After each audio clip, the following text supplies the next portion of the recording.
What is going on, Nuggets Nation, NBA fans? My name is Tom Leuthner. Welcome back to another episode of Nuggets Today, presented by Fan Arch. We are back at the home setup for a little while. I am seriously jet lagged, so I'm still trying to get episodes out for you guys. But right now, there are a few things I want to talk about. Not much news around the NBA world, but there is some, which is a good thing. So the first thing I want to talk about is just Josh Kroenke and the real management of this Denver Nuggets organization so far. Eurobasket officially started, and they were all out supporting Jokic, playing for Team Serbia, and they joined him in post-game interviews. They joined him before the game, sitting on the sideline. Now, I think that could mean one of two things, or I think that could mean two different things.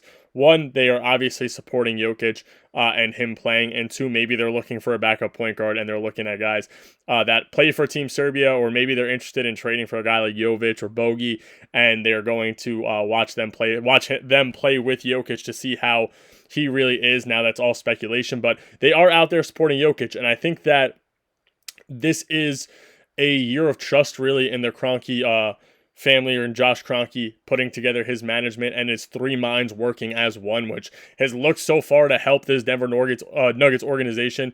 And the one thing I want to talk about is the fact that Josh Kroenke this entire offseason, everybody went into the offseason saying he was cheap, he wasn't going to make any moves. And you look at what he was able to do, and that's not true. I mean, listen, if you want to say that he's cheap because he didn't go ahead and sign anybody for a good amount of money, he didn't pick up a massive free agent, so be it. It's because he only traded one contract that we had for one guy, or three, obviously one contract for one guy, and signed other people under that contract amount. So if you want to say he's cheap for that reason, go ahead. But I can't say that I'm upset with anything that Denver has done, and that's something I'm going to get into a little bit later in this episode.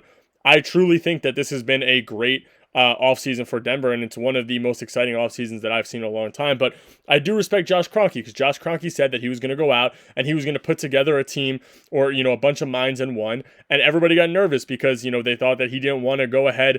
He wanted full power, and I think that he really brought together Wallace and Tenzer, because these are two guys who knew what they were doing, and it really seems that way.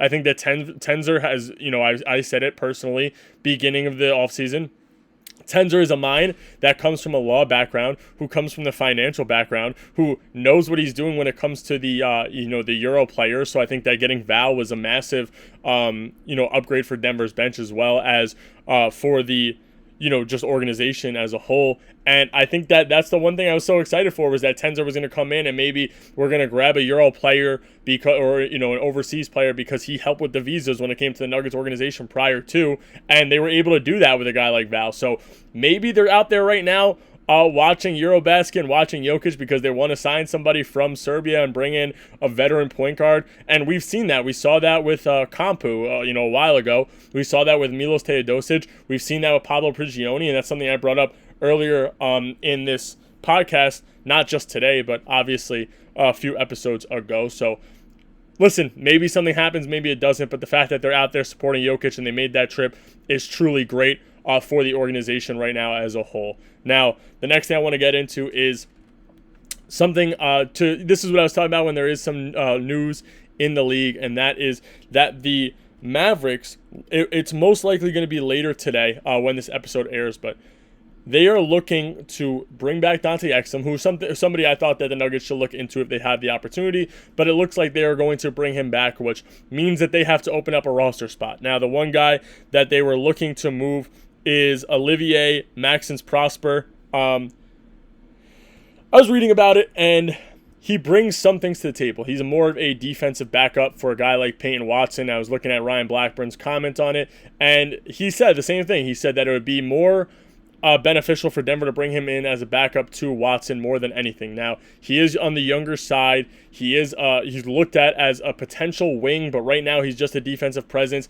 His three-point shooting is terrible. I think he shot 27% from the three-point line, couldn't break through in the Mavericks organization. Now, the only way that Denver would be able to bring him in realistically financially is if they were to send back a guy like Hunter Tyson, which, I mean, I wouldn't mind if you're going to get a guy defensively to replace Tyson. Tyson's supposed to be a shooter, but you brought in a guy like Tim Hardaway to replace those kinds of minutes and deepen your bench, and you have a guy like Strawther who is going to be probably your bench shooter under Tim Hardaway now this upcoming year. Now, the other news is that there's a potential move for Jaden Hardy if they want to open up another another, I guess, more cap and another move. They were potentially looking to trade Hardy at the deadline. I would love Jaden Hardy on the Nuggets, realistically. Do I think that it's possible? Probably not. I just think that it comes down to Denver having to trade more than I think that we really should. At that point, I think that it would have to be Pickett and Tyson, which, listen, I wouldn't mind doing, but you're going to take on a $6 million cap hit.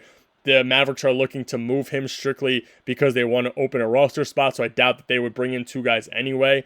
Maybe if you want to move him for Najee, but they have so many bigs that it wouldn't make sense for them to do that. So I would love him, but I don't think that it's realistic or possible for both teams to come to an agreement on that kind of deal. So listen, I would love it. Like I said, I think it would be great for Denver to have a guy like Hardy who could score off the bench a little bit, but I don't think that that is realistic. Now, talking about a guard, I did see a list on Instagram of people who make their tier lists, and it's NBA Ninja, and he made his shooting guard list. So I just want to go through this real quick. There's 6 tiers.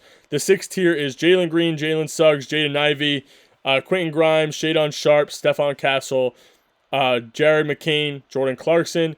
The 5th tier is Josh Hart, Paul George, Jordan Poole, Malik Monk, Colin Sexton, Christian Brown, Malik Beasley, Malachi Banham, and Bradley Beal.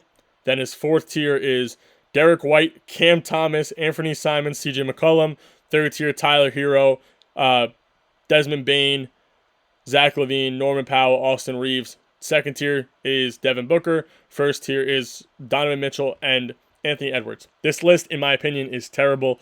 Shout out to NBA Ninja for making the list. But Devin Booker is easily tier 1. This is a guy who has a final appearance. I mean, listen, he's that good of a player. He's a pure scorer that can't be stopped. The 2nd tier, I think I would move up certain guys. But the fact that Christian Brown and certain guys in the 5th tier are under guys like Cam Thomas, Anthony Simons, CJ McCollum, Norman Powell being better than all of them blows my mind a little bit. Not to say that he wasn't great this year, but I just think that people that make these kinds of lists don't take everything into account. Maybe they don't watch basketball. They probably sit, look at the box score, and go, okay, Christian Brown only averages X amount of points per game, so this guy who averages 20 must be better than him. Maybe he's a better scorer, but that doesn't mean he's a better player. Now, certain guys, I think, like Ty Hero deserves to be up there. Desmond Bain is good. LaVine is good, but LaVine I don't think is a difference maker. I think that he's a great scorer, but I don't think that he brings anything to the table to make a team a championship team, and we've seen that throughout his career. So I just want to bring up that list because it sort of blew my mind that Christian Brown was that low. And even guys like Josh Hart were very low in the same tier as Christian Brown. Josh Hart was a difference maker for the Knicks when they got him. He was a guy who brought hustle and heart to the team that everybody loves and brings the chemistry up. So him to be so low is a little shocking to me as well. But this last thing I want to talk about is just a quick topic right here.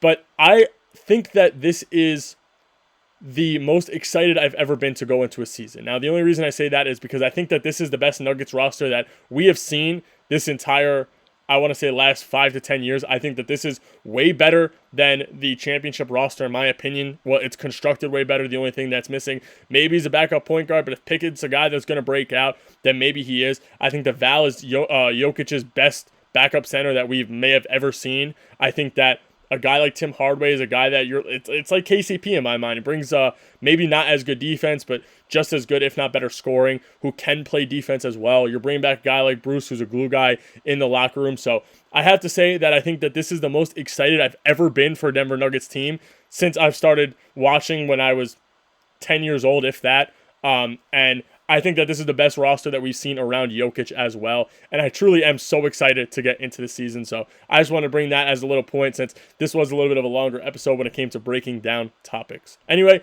that's all I got for you guys today. I'll have another episode out. I'm sorry for the one-day delay since I'm finally back on a semi-normal schedule. And like I said, hit that like and subscribe button. Thank you guys for watching. I'll catch you guys tomorrow.